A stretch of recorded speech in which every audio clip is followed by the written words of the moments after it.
Hi, I'm Mario Evon, and you're listening to Talk Truth, a weekly edutainment podcast discussing the things that most people are afraid to, but from a Jamaican perspective. From relationships, sex and sexuality, to the ins and outs of entrepreneurship, in this space we speak about almost anything with the intention to inspire, educate, entertain, and create a fair and balanced space where your truth shall become your power and set you free.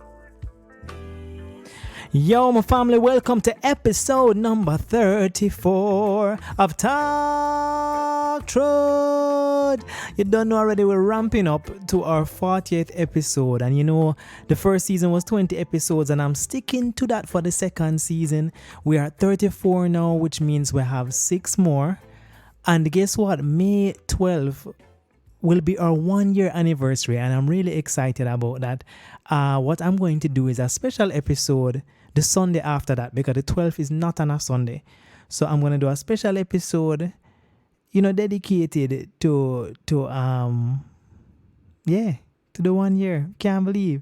So we reach here, so 2 seasons and almost a year. That's crazy. And I just remember when it was a seed in my mind. But anyway, we're going to move into today's episode, which is all episodes are special to me, but nothing I enjoy more than speaking to my fellow musicians. And today I speak to a young man who goes by the name of Chris Malachi. He will explain his story all on his own, but he tossed out to me that we could discuss creativity as a way of life. And what better time than in a pandemic when all creativity may seem to not be happening on a performance scale. But for creatives, this could also be the best time to create new stuff. But he describes what creativity as a way of life means to him. We talk about some of his challenges, his life growing up, and how he fell in love with music. And, he just shares his very mature and focused perspective. So check out this episode, guys, and I'll see you on the other side, my Talk Truthers. Welcome to this next episode of Talk Truth. And I have a brethren here, and I'm really happy to have him here, a young, talented musician who goes by the name of Chris Malachi. And Chris, welcome to Talk Truth. Thanks for having me, Mario. How would How you? you How would doing? you? I'm good enough. How would you? Who is Chris Malachi? How would you define and explain who you are? Well, I always wonder how to answer that question. It's a Who is tricky Chris question, huh? Malachi? Who Yeah, are it's you? yeah. Boy, Then you can tell us what you do, but who are you is a hard question. it is a hard question. I would say right now for today, um, I would say Chris Malachi is somebody who is aiming and trying to add value to whatever space he enters. I like that. I like that. And what is it that you do? All right, I'm a musician. That's my occupation right now. Singer, songwriter, performer. Yeah, A creative. I, I'm a creative person. Yeah. Yeah, I know. I always like that word, because it works well for me because of the number of things that I do in the creative space. So I find that once I start listing out the things, it's like a bag of creative things. hmm All right. Well, you were the one that suggested this topic, and I agree that it was a really cool topic to talk about in general, and especially at a time like a pandemic. Yeah. But you suggested creativity as a way of life. Um, but before we get there, tell me a little bit about your musical influences. What made you fall in love with performance? All right. What made me fall in love with music and performance? I would say it definitely started at home in the family. I Mm-hmm. mean, yeah, my family is very heavily into music. Whether you're talking about my father, who is a choir director from my whole life. Then Yeah. you have over my mother's side, you have my uncles and my aunties and my cousins and everybody from I know myself. I see music being played, and it's funny that it's like music for me, like everybody who I looked up to first in my life were musicians. So my Mm, uncles, my fathers, my older cousins. So music for me was always something to strive to be a part of, and it's something I've been doing since I've been very young. And just growing up over time, I realized that okay, I think I actually want to do this as a career. And right. inch by inch, step by step, you get to the point where you know you finally met that leap. I know it's a big leap, you know. Did you always function primarily as a singer, or there are other instruments and stuff that you play? No, it's funny. Singing is probably the very last thing I came to.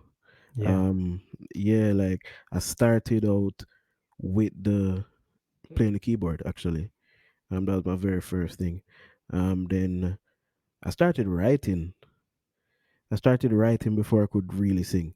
Hmm. Um, then I would say I started singing, like really getting into singing.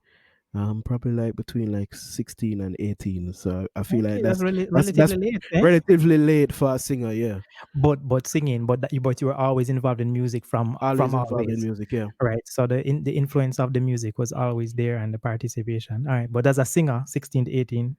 that's when I really started like really trying to find my voice like that. S- Um, So you've really learned a lot about your voice in the past couple of years. yes, I'm actually still learning about my voice. It's an interesting thing. Ever so often I find a little corner in my voice that I didn't know was there, and it's interesting. It is, and I've been listening It's to it, and it exciting. has changed quite a bit since the first time I heard you. So, and in a good way, it has matured into it is finding its way. You know, mine is still a search for mine too. So it's a journey. It's a singer's journey. Yeah. Um, what other instruments were you seeing in the family structure? What other things were people playing? So you have a choir director, father. Your mom used to do it. All right. So my mother know. Um, it's funny. It's funny. I I don't know my mommy to be an extremely musical person. Right. She can sing because I She think that's can something sing. that's just definitely in our genes. Yeah. But mommy wasn't the musician of the family. Right. I got you. That was definitely daddy, But you and can't leave her out. I can't leave her out. Can't leave her out. But that was as it relates to that side of the family. That was mostly my cousins and my uncles and stuff like that, and all kind of instruments were there. When you're talking about bass, then I mean like piano as well. Like Yeah. Jan, like From you, is there is somebody played, right? Mhm. From there's an instrument somebody played. From there's an instrument somebody plays. It's one of them thing there from we young everybody can at least sing or play an instrument. It kind of just happen. And of course, as you grow older, some choose to really take it serious, while some choose other parts in life. But that musical gene is very strong in the family. Where in Jamaica you hail from? Where your roots start from? And did you have a church background? You know, a lot of musicians in Jamaica come through the church, but not always. All right, so I'm from Kingston, Jamaica, Stony Hill, one place I ever born and grow. Right. You've been there as long as you know Been yourself. here It's one of as them long as I family know. house there, right? I Family understand. house, yeah, man. Um, and yeah, church for sure. I mean, on both sides of the families you have pastors and elders, and Right. very like growing up for me was a lot of church, a Right. lot, Right. Right. yeah, so for sure. Well, I know that you went to UA because you were a part or used to be involved in a wonderful group called Quilt, the Performing Arts Company, right? You were a part of Quilt. Yes, for And sure. when you went to UA, what did you pursue? Because now you said you're a full-time musician, but once you go UA and you get a degree, it mean more than likely you probably were pursuing something more traditional in the eyes of the world. In the eyes of the world, yeah. Yeah. Yeah, man. I went to UA to study management studies, general management studies. Yeah, and I Where you were mean, thinking that would take you. I was thinking it would take me to getting a degree. So you Never, Christian never did go beyond the degree. You didn't have any plans beyond that, or you were just kind of doing it. All right, to be totally honest, I got the degree and I even spent a few years in the corporate world. But for me, it was a situation where that side of my life I could never see more than just day by day. Yeah, You know, um, for me it was one of them things there where if you if you ask me where do I see myself in the corporate world in 5 years, it's an answer I literally couldn't answer because I knew it was never my place to stay. I couldn't understand that world too much. I kind of just did some. I mean, of course, I'm grateful for a lot of the experiences and the of things I've course, learned. of course. Um, but if I compare it to when I think of music, I think of years ahead. I think of plans and strategies and where I want to be and what I want to do and all of these things. In when I was getting my degree and in my job, it was never like that for me. It was just trying to get through the day.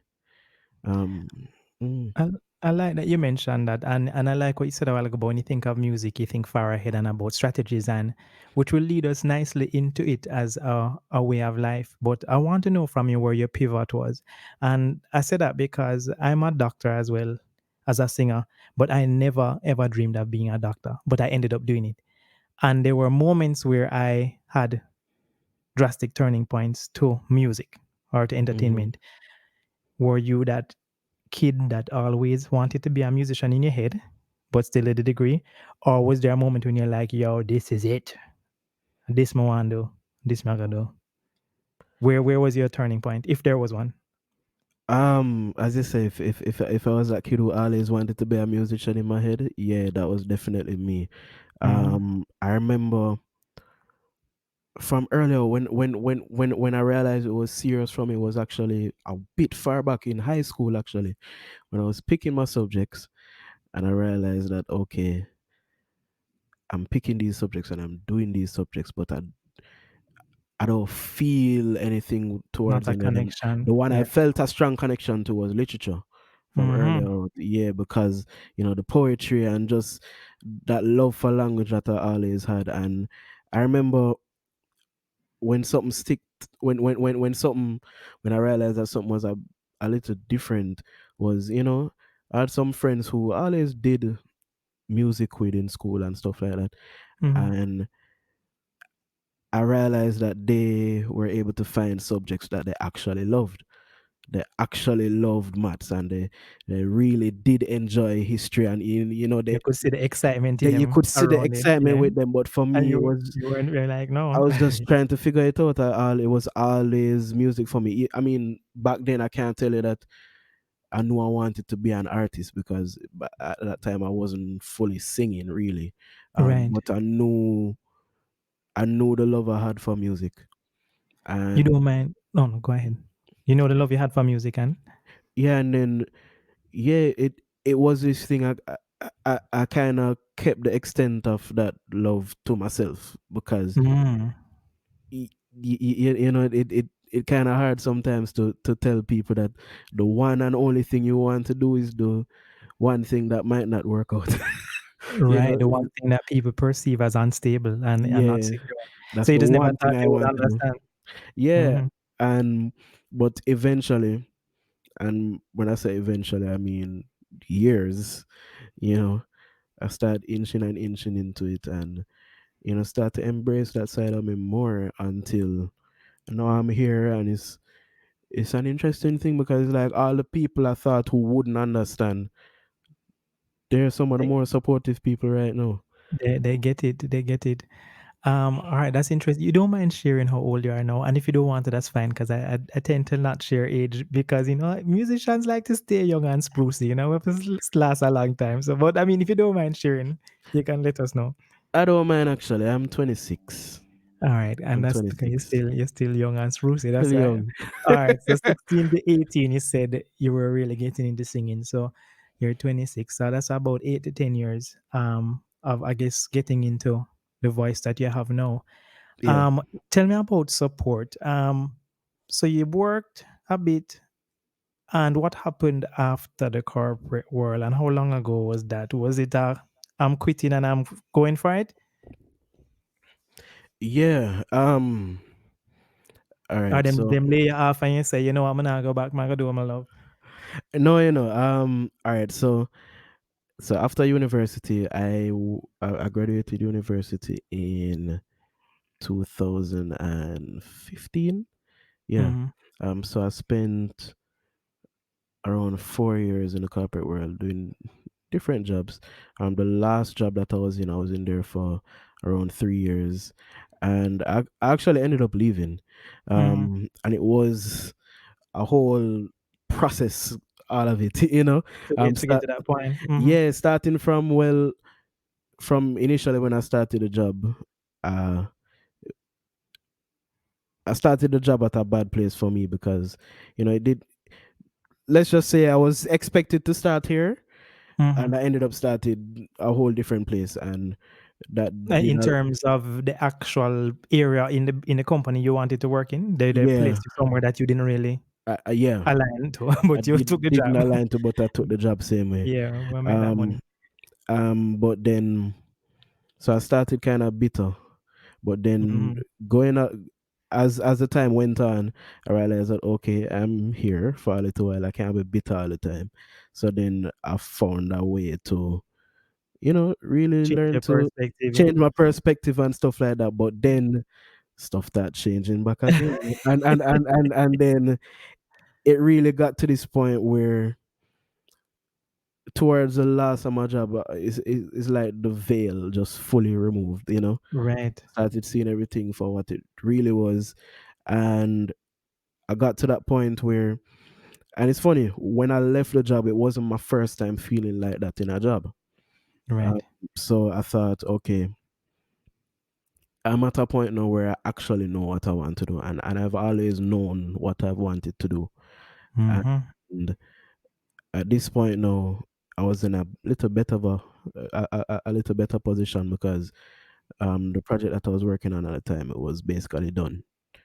Uh, Right, so I thought, okay, I want to leave my job, but instead of trying to get in another job situation where I'll probably end up in this very same feeling again in the next probably year or two, right. because it was definitely becoming a cycle. So You you know, quickly identified that you weren't happy in this corporate space. It would be I, fair to say you weren't happy. yeah, it would be fair to say I wasn't happy, and uh, it got to the point where it was like, okay, I don't think this is just a job.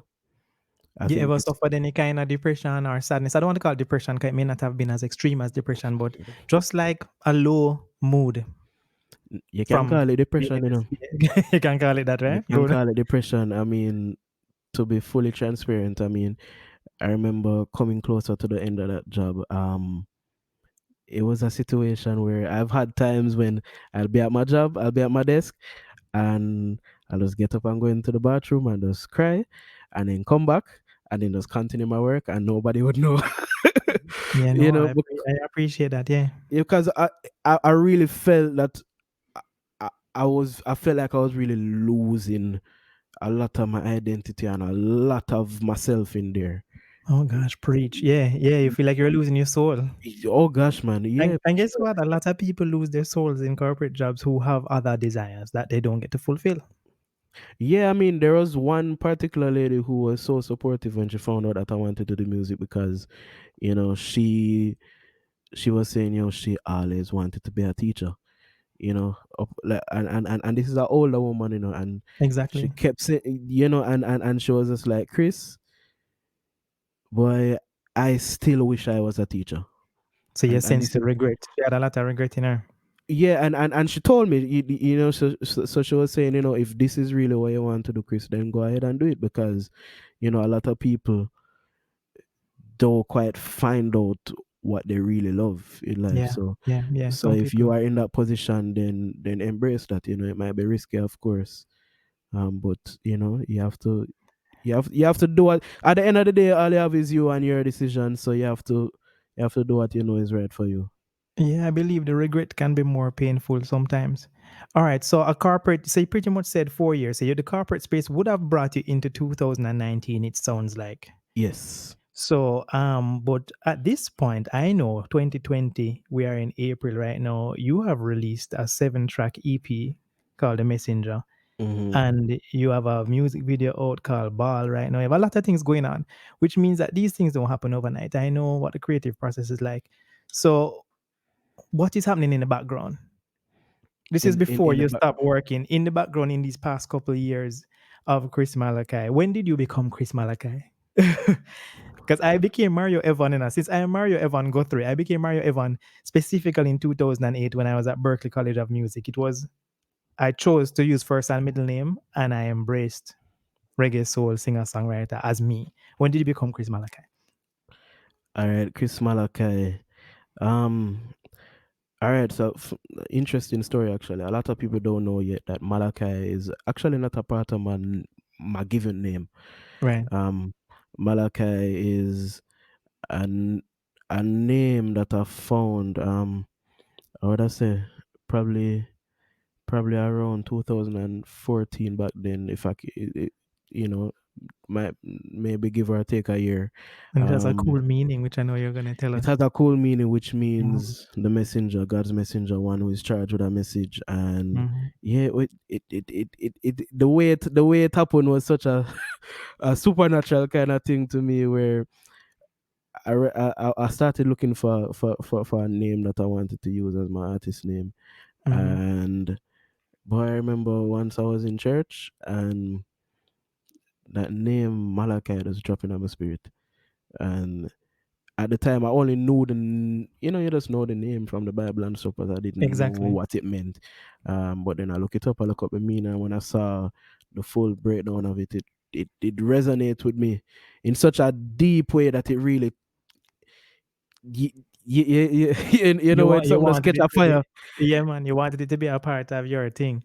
Yeah, and then so starting from that is when that a big turning point happened in my life, where I mean, of course, I was already writing some music and singing, but that's when I started to refocus.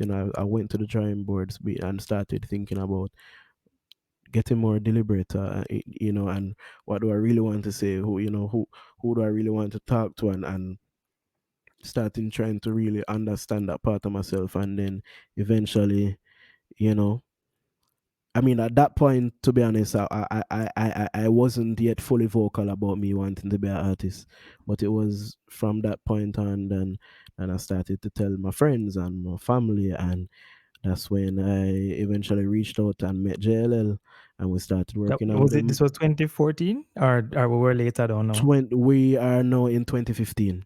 Okay, yeah. So yeah, the So messenger. JLL, a long time then, I actually met him through music. and I that was way before him boss. Come, I'm gonna say him boss now because I'm kind of really him going to a new space in the last couple of years, I think.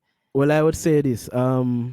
So I met him in 2015, right? Hmm. And as I said, it was strictly through music. I found his music on the internet, and I reached out to him, Nice. and we met, and we started working from then. But from that point, no say was a special youth. Yeah, From that point, like, and you can because tell you. he was so open and different and creative about the music. And the funny thing is that, and the amazing thing is like, even up until now, every time you meet him no Yeah, more.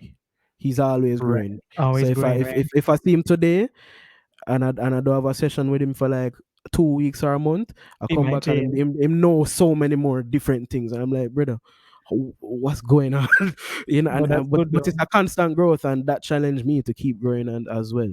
Absolutely, we have to keep evolving. Have to. Well, now that we're here, I think we are actually in the space of creativity as a way of life. I mean, when you first said it to me, immediately I just thought full-time musician. Mm-hmm. Because that's one way to look at it. Like, this is my way of living, as in earning Mm-hmm. an income and surviving. But I don't know if you interpret a different way. I think it's also a way of life, like also like a spiritual way of life, like a way of living. You know what I mean? But tell me what Mhm. creativity as a way of life means to you. All right. What it means to me, well, one thing for me, my identity is not grounded in being a musician. Ah.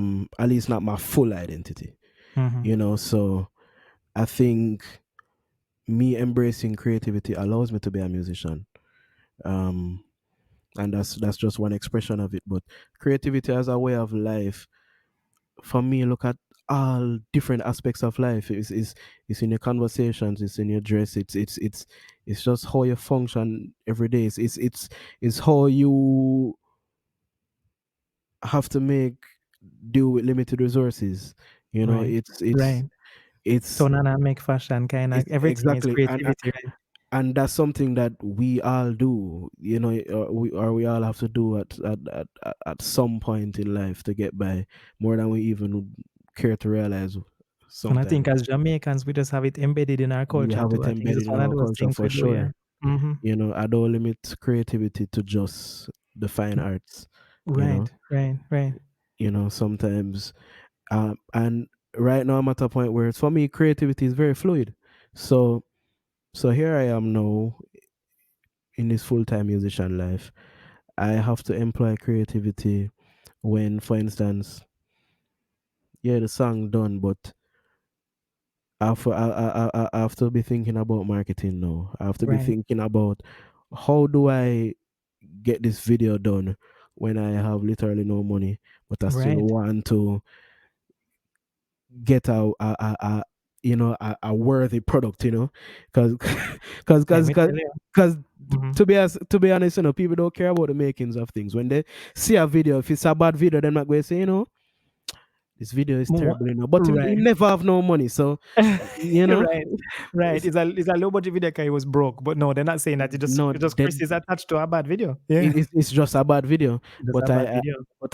that's one thing I'm not comfortable with, to just allow myself to be bad because I don't have everything going for me. Yeah, I am not one for quality to be low either. Even if you just choose to do something, even on a whim, sometimes I think you have to maintain quality if you Yeah, can.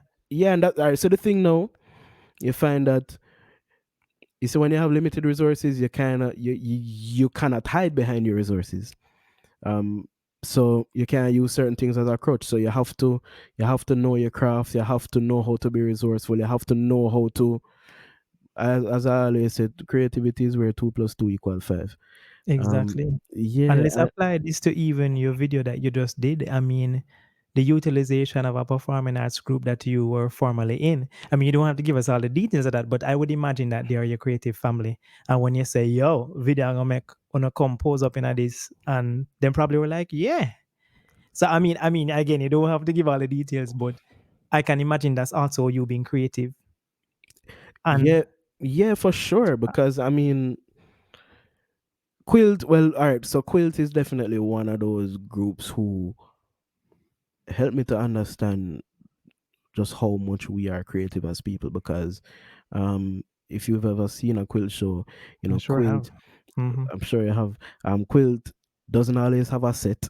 Quilt doesn't always have a whole heap of costumes and stuff. No, Sometimes we'll do a show in black clothes with just lighting, and that's the show. But that's because, they didn't always have the resources that they wanted and stuff. But how can you make something powerful out of the limited resources that you have? And that's something that Quilt thrives on. Put them in a space, put them on a stage, and you're going to get something regardless of what. So and there's always a message tied to it, and a there's strong message always a usually. message Yeah. tied to it. And so you would learn that the power of Quilt wasn't always the costumes and stuff, or even the craft sometimes, as much as we take the craft seriously. But it's the message, it's the feeling, it's the sincerity, and that translates. And so, to have Quilt in the video was it's like a poetic thing almost. It's It's very full poetic. circle, because Yeah, you learn and grow with these people so much, and they have definitely developed me as an artist a whole lot. And now, to get to the point now where I'm no longer a performing member, But You step out as an artist now, and step then out as an artist, and they are and your and supporting cast. and Yeah, they're my supporting cast. It's full circle. It's it is poetic. It's very amazing. poetic. Yeah. Yeah. I appreciate that, and I love that in creativity when that happens, when it's just not random and haphazard or being done just for likes and follows. I mean, when I did my Soul Tech video, I filmed it in Westmoreland because my parents are from Westmoreland. So that for Mhm. me, going back to their root, which by extension is my root, I had to incorporate it. It meant so much more, you know. Yeah, I'm same thing with my All I've Got video. Hmm. That was my very first video. I mean, that video, everything in every single thing in that video was personal. I mean, my uncle was in it, my Ah, mother was in it. yeah, A lot of it was done at my house. Even the people who directed the video, twofold productive studios. The leader for that, Lamar, is somebody who I was childhood friends with, somebody who knew that I was doing music before pretty much a whole lot of people, you know. yeah, So that was a good experience to really reconnect with him, and come back to be like, okay, you were here at the beginning, now you're here at the beginning of another step, you know. yeah. Yeah, I mean, things always should mean something, you know. No, they should. And take me into some of the nitty-gritty stuff though. What people who are non-musicians, you're gonna have a lot of persons like yourself, like well, I guess both of us years back when we were clueless and we found our way in and wiggled our way through and building and growing. But you have young musicians who are going to be listening to this and wondering how do you survive as a full-time musician? Tell me a little bit about your life as a full-time musician pre-pandemic, and then tell me a little bit about life now, cause which has only been a couple of weeks in Jamaica, but yeah. Hmm. Um, my life as a musician right now. Well, one thing I would say I really have to acknowledge that support that I have that maybe not everybody else can claim to have. Meaning, um,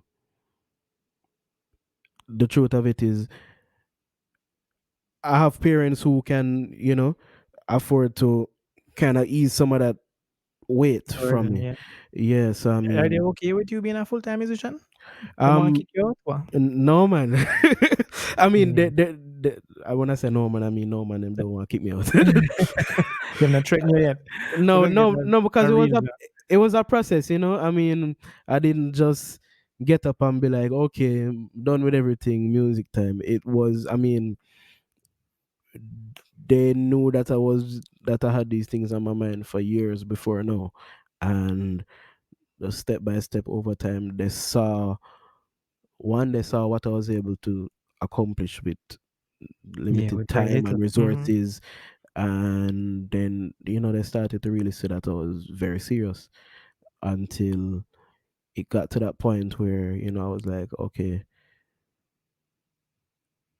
I really want to do this now, you know, and they was like, all right, I mean, we see what going on at work, because I had to communicate with them eventually, and I was like, boy, it was like, it's like, you're our son, and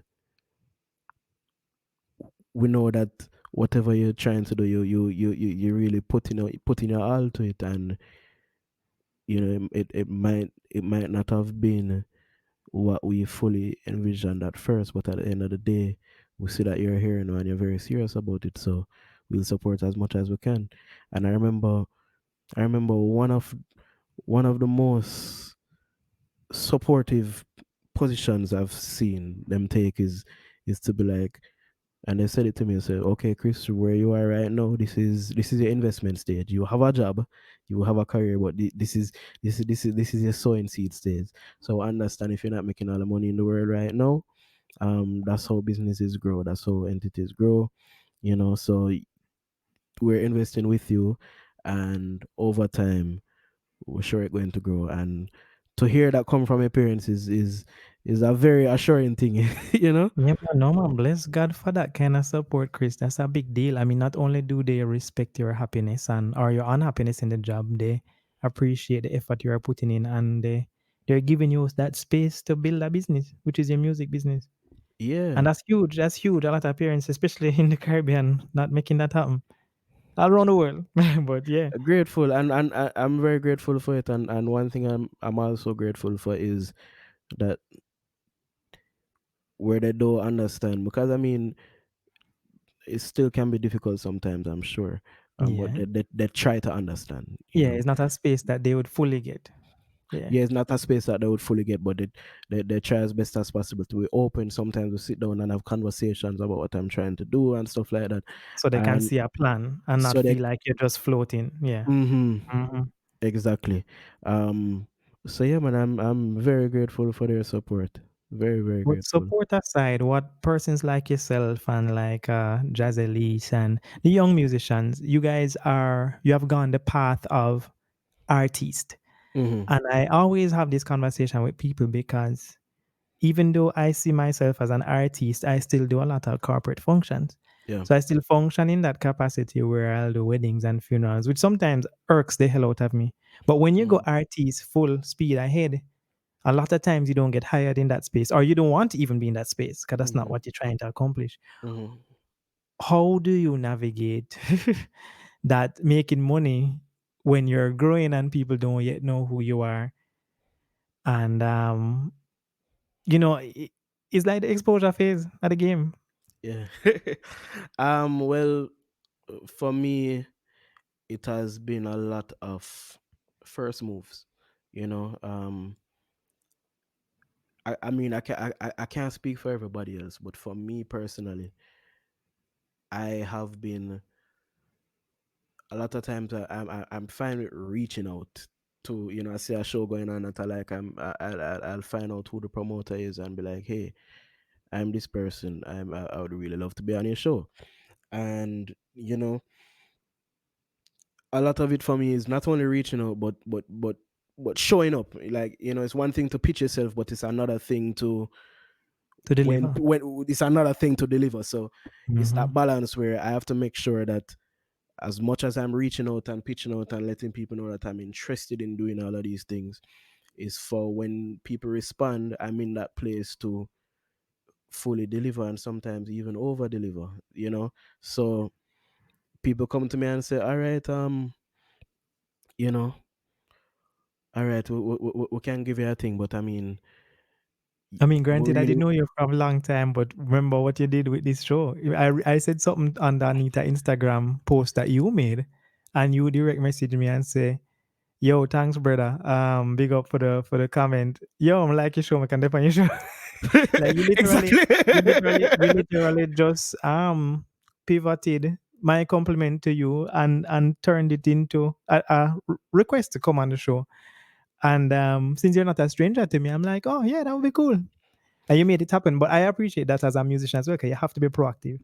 Yeah, and the thing about that is like you have to find ways where it makes sense. Meaning, for instance, I've been listening to your show for Right, for a long time, but it's not just a matter of because I want to present myself as an asset to your show. I don't want to just be like, you know, I'm a fan of your show. Put me on the show. right. So I have to go and do my thing and build up until I realized that you're actually paying attention to something here, and so it was like, okay, let's see what can happen here, and sometimes that's a matter of that happens when, for instance, reaching out to a promoter or stuff like that, you know. um The Sometimes timing is the important, time yeah. isn't important. I mean, But they sometimes may not see you as an asset to their show. they may not see you as an asset just yet, but sometimes you have to make that step and allow that relationship to grow, you know, allow them to see that you're an asset, you know, allow them to discover things and then and watch it from behind the scenes and stuff like that, you know. You'd be surprised sometimes how you can meet somebody today and then the opportunity come 2 years later, you Absolutely, know. yeah. Yeah, so I mean, timing is important as well. Has the catch 22 of music ever gotten you down? And I asked this because I remember years ago reaching out to a specific artist, like a cold call, like a message, and they've never really Mm. respond. And then many years later, we're friends now, and we've done creative things together. Um, What is it like trying to be patient in that space, you know? Is it difficult feeling like you're the underdog and nobody's looking? Or do you even feel like you're the underdog? Do you feel like you just are right where you need to be right now? Um, for me, that whole perspective thing is you have to, or at least for me, I have to try to view things outside of just myself. Me in terms of my eyes, meaning um whereas once upon a time I might have, I DM somebody and them not answer.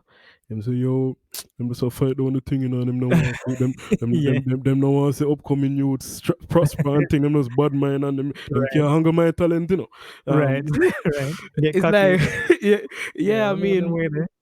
but sometimes you have to step aside and say, well, okay, they probably haven't seen the message.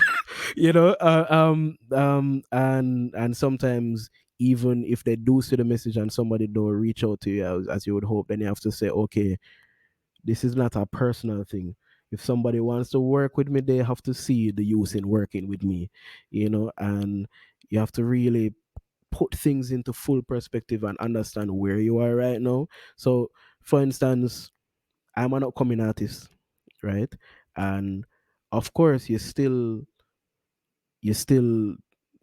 demand that respect wherever you go and stuff like that, just as a person. But at the same time, you have to understand that you aren't entitled to certain stuff, meaning Right. you In still have to put in that work and grow on your own. And so if that means, if that means waiting a little longer for that response or that opportunity, you just have to understand that it's your responsibility to really put in as much work as possible and to grow your craft and to just keep doing your thing. How I look at it is that, I mean, you can't just, for instance, if I reach out to a person, my thing is not to sit down and wait until a person responds. And if they don't right. respond, then I can't do anything. Right. Reach out to a person and keep doing my thing. Is a matter of building yourself and building your own everything until other things come out. So it's like I reach out to opportunities as like just as something that you do. I can't sit down and wait And on wait everything. on one response. And I Can't do that. admire your maturity. I mean, what you said in the beginning is really important about being able to step outside of yourself and appreciate what other people are going through, because you don't know how busy that promoter is or that other artist is. A lot of times we reach out to other artists thinking that they should want to work with us, not Hmm. realizing that they're going through the same thing that we are as well, Yeah, struggling to try and market and brand and figure out their next steps. So to yeah. throw now into the mix, yo, come I could do a collab and Hmm. think that it needs to work or has to work is kind of selfish. And Yeah. you have to really be able to, as you say, step outside of yourself and Hmm. understand where other people are. Yeah, And as you are doing, the more you expose yourself, the more people are gonna come in. yeah, exactly. And you have to learn how to deal with that as well. Hmm. 'Cause people And who probably you reached out to years ago who never piss upon you, them are gonna come now because them see EP, them see JLL, them see all of these things that look attractive now tied to mhm. you, and all of a sudden you become more attractive when back in the day they weren't even paying you any mind. And sometimes it's like sometimes I might want to look at it as, oh, them catch the hype. No, but I look at it this way: just as how every move you make and every decision you take is an investment for yourself, that is how it is for somebody else too. So one thing you will notice when you get into the music industry is that a lot of people know you who you probably don't even realize know you. What? Let me tell you, they know you 'cause they're they, watching. they, They've they're been watching. watching. Sometimes they're watching It's silently, like but watching a sometimes stock. They're watching you like a stock, they wanna see if you're gonna gain value. exactly. So sometimes it's a matter of, all right, the youth I can sing, but because But it we as a successful artist, you know that it takes more than just a talent. So a they have to. package. It's a package, so they have to watch to say, okay, are you really serious about this thing? Do you really have a head on your shoulders? And And does it you know, align with what they're doing too? and Because does it maybe it's a align with what dancehall we're doing producer too? and you're not Exactly. the dancer, so maybe it don't work. Exactly. So you have to allow all of that process to happen and really respect and trust the process. And it's just this understanding that once you fully and truly put in the work that you're supposed to do, and not just say you put in the work, like you find that being in music is a whole soul thing. Like your whole being has to be in it for it to work properly. And once you are in that space, you know that something will work out for you. And I have to understand one thing that everybody need to understand is that no one person has the key to your success. Meaning, Mm-hmm. you come into this thing thinking, okay, if I don't link with this artist and get on this kind of song and do this show, That then it I not gonna cannot be work, successful. But then you it's not realize gonna that happen. Yeah. the way you think about it and imagine it is almost never how it actually works out a lot of the time.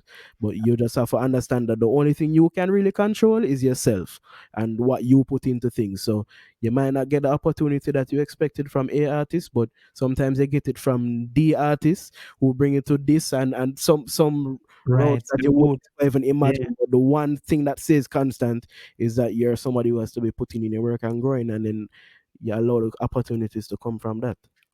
You said something I wanted to elaborate on. I wanted your opinion on it. You said that to be a musician, your whole being has to be into it, be in it. So for people who are juggling multiple jobs, right? Can you be a successful musician, um, doing multiple things, or do you have to do music full time? Um, all right. I think you have to understand what is your priority, meaning not to say that you can't be multiple things, because I mean, being multifaceted is very important, but at the same time, you have to understand, you have to determine within yourself. For instance, I'm doing five things. If I could only pick one, what's the most important to me? Or sometimes a matter of structuring yourself where doing these other things sometimes is really for the setup to be successful in music. Mhm, As a mhm, mentor tell me one time, there's a big difference between somebody who working and doing music part time and somebody who is working to fund their dream. You know, it's mhm, a whole mhm, different mindset. I mhm. mean, the multi potential thing is is is possible, yes, but you have to know which one is most important to you, and also it's like,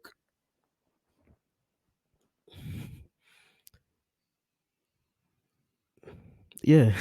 No, and Chris, I really appreciate that you have this perspective already, and that you're so grounded because it takes a lot of people a long while to formulate these ideas around creativity and music. You'd be surprised, and they struggle with it. But you're absolutely right, and as I have journeyed too, that's what all of the people really say. They say if you want to be a good musician, you need to create. That's important. So you always need to be writing. And the next thing is you need to decide what level you see in your mind that you want to reach. And Hmm. if you're really serious about getting to a certain level, there are certain sacrifices that will have to be made. Have to. There's no doubt about it because you're not going to get to X level juggling these four other things. Hmm. And it doesn't mean that you cannot have another job, but as you say, it needs to strategically feed into that primary Hmm. thing. Yeah, for So instance, if so sorry to cut you there. no Um, man, you're perfect. it's like if you realize that you want to do music, right? And you're having a job to fund that, right? If the job gets to a point where you have to be working so much that you cannot get time to devote to the music, then you have to stop and really decide if that's the job for you to be in right now, you Right. know, because yeah, you will get your money and thing, but it takes you off that path. So of course, so it's that balance, and that's one thing that was even happening to me while in my job, where it was getting to a point where it would have to be either the job or music, and I said, boy, what- if it's that have to give, then it's that have to give, and then Yeah. it start affecting your whole other and And I like that so, you did so it in your they. 20s too, because not to throw the age card around, but music does favor the young. And I would Mhm, say it's better to focus your energies on trying to reach that potential while you're younger, because it is harder when you're older. it is harder when you're So older. and if you end up having a nice full life, you can always go back to school and do some other things down the line, but you Hmm. may not always get this opportunity. to pursue music in this kind of way, like Exactly. at 45. Exactly. You know what I mean? So Because as I say, it's like, of course, I don't tie my whole identity to just music, but right now, that's the focus. exactly.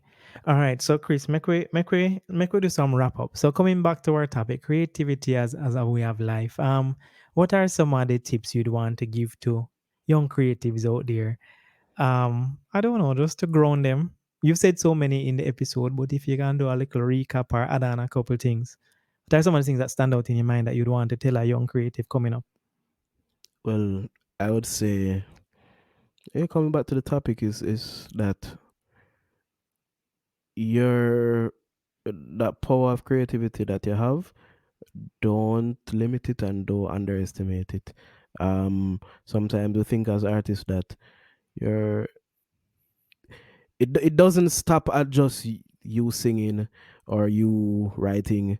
Your creativity can go as far as even how do you function in business? How do you for instance, one thing that I'm trying to understand more of, for instance, you say a format that exists, how can you stand out on that format or stand out on that platform? How can you structure your life in such a way that you get the maximum potential out of it? How can you foster your relationships in a certain way? Your creativity, like the creative person is king, and it's once you understand the true power of that, you realize that it's possible to stand out in whatever space you enter in life in general, whether meeting anything. And that's what I would want to say. As artists coming up, is like, it's so much more than just one thing. We're not one dimensional. We can do a Yeah. lot. Yeah, those are great words to end on because as you say, creativity is way more than the fine arts. And creativity as a way of life is really being able to reinvent, pivot, change in any situation of your In any life. situation. If you're unable to recreate in any situation, then you're not really utilizing creativity. Yeah. And for musicians, I want to throw in a few. I want to remind you that no one owes you anything. That's a early message to learn. So as you move through, nobody have anything for you. You have to put in your work and make it happen. And Yeah. you know that well, Chris. Nobody know owe Mm. you not. Nobody don't You're owe not you. entitled to anything anywhere along the journey. Just that as you build clout, people will start to come in and magnetize and give you things, but you're Hmm. still not entitled. Yeah. You have to work And for it. and I find that even developing in stuff, and maybe I agree with this, maybe I don't. Um, it's like, the further you get, sometimes you have to. It's almost like you always have to find back center. You always have to find back the ground in where, however far you develop. So it's like the whole thing about, oh, you still have to put in the work. 5 years down the line, you still have to put in the work. you It know, never it it's, never stops. it never ends. So Matter of you have fact, to you follow may be the process forced. of it. Yeah, you may be forced to be more creative Maybe as you for grow. exactly, because it's sustaining yourself and continue. Like, how do you keep, if you really look at it, at them artists like who remain relevant Beanie and for Bounty and them, how 15 them do years it? and 20 years, it's a matter of always having that. You have to always have that mindset of being new and always open to learning and stuff, because things will change and you have to learn how to adapt, and even to to to to learn how to be always ahead of the curve in things. Is something that you have to be always learning and always working and willing to lose and all of them things. So And some people just do it naturally. some people just do it naturally. So it's like that, them Yeah. struggles that we have got through as a new artist now, cherish it. Yeah, yeah. And you're going to need that drive and hunger as you grow. Yo, Chris, thank you for all of your perspectives. They're very mature perspectives, and I hope that the people who listen to this, who feel like creativity is limited, that they do not put a cap on it. Before we cut out, please tell people how they can find you, promote everything right now. Where is your music? Where is your social media? Where is everything? All right. So, all right. Instagram is at Chris Malachi. Twitter is at Chris Malachi. I'm most active on those platforms. YouTube at Chris Malachi. My music is available wherever you find music. It's there. Trust me. On all Um, streaming and digital platform. all streaming and digital platforms. And my music that I have now, you can go and listen to my first EP, The Messenger, that I released last year. Right now I'm releasing some newer music. Right now it's the two songs, Ball and Fireball. And keep in touch, because I mean I plan to put out a lot more this year and plan to do a lot of things. So yeah. Yeah, I would have tell you if you tell, but no, hold on to that creativity. We'll wait for it. We'll wait to see it. And as you said, guys, the new video is Ball, BALL, YouTube with Chris Malachi, and check it By out. Cesar Boelto. Yeah. Cesar Buelto and featuring the Quilt Performing Arts Group. Yeah. Boy, Chris, thanks again for your time, my brother. I appreciate it. And thanks for being on Talk Truth. Big up yourself. Ah, truth. All right, my boss. Thanks. All right, bless up, Mario. Thank you very much. All right, guys, you just listened to episode number 34 with recording artist Chris Malachi. And, if you go on my Instagram page right now, you will see, or go to the IGTV on my Mario Evon page, you will see a video I did about support where, I pour out my heart a little bit about how passionate I am about supporting people, and that support doesn't have to cost anything. And it's not that hard to go over to a YouTube channel and press subscribe, the other day, my friend must have seen a short video of me saying, please come and support and subscribe. And the friend messaged me and say, well, I'd subscribe, but I don't have a YouTube channel. I don't have a YouTube account. And I'm like, you're a young person and it's 2020. Don't tell me no BS. You don't have a YouTube account. I'm like, you have a Gmail, email address, don't you? I said, well, go to youtube.com while logged into your Gmail. You have a YouTube account. I said, search for my name and click subscribe. Stop the crap. Like, people really sometimes don't even make the effort to show anybody any support. And those are the people that I cannot manage, because I'm not asking you for money. All I'm asking you for is 5 seconds to go over and click a button. And if you want to, of course, I'm not trying to force or wrangle anybody into it. But if you claim to be a friend and you wish to support, it's not like I ask you to put it on your feed. I'm not asking you to put it in your story. I'm not abusing any of your personal space. But the things that you can, just do it if you can. Come on. All right, anyway, let me not preach on support. But as I come out of the support talk, let's support Chris Malachi. He's a young, brilliant Jamaican artist, and his material is strong and his writing is strong. And most of all, he has a message connected to his music and he's passionate about it. And he's not just out there singing about other people things and all sort and slackness. So give him a strength and check out what he's doing. You might just really like it. I do. It's good stuff. So as usual, my talk truthers, I thank you for listening. And that was this episode 34. And I appreciate you taking your time. Show us some more love by subscribing, rating, and reviewing this podcast in iTunes. And follow us on social media. So on Instagram, you have Mario Evon. That's me. Follow there. And you also have the Talk Truth page if you just want to see Talk Truth things. That's talk.truthja. And we're also on Twitter as TalkTruthJA. And email us at talktruthja@gmail.com. Website is talktruthja.com. You can find all the episodes on that site. And if you need to hit us up, feel free to send us an email. In the show notes, you will always see a link if you want to be a guest. So if it is a desire that you wish to be on the show, there's a form. You can fill it out and we might just be able to have you on this show. And of course, for the reviews, we'd be glad to read them once we know that they're there. So thank you again for the continued support. And be safe during this COVID-19 period. We've never lived any life like this before. And hold it together, stay strong, and learn to cook something really good. I'm Mario Evon, and you've just been listening to Talk Truth, a place where your truth shall become your power and set you free. Until next Sunday, guys, stay safe. Blessed love.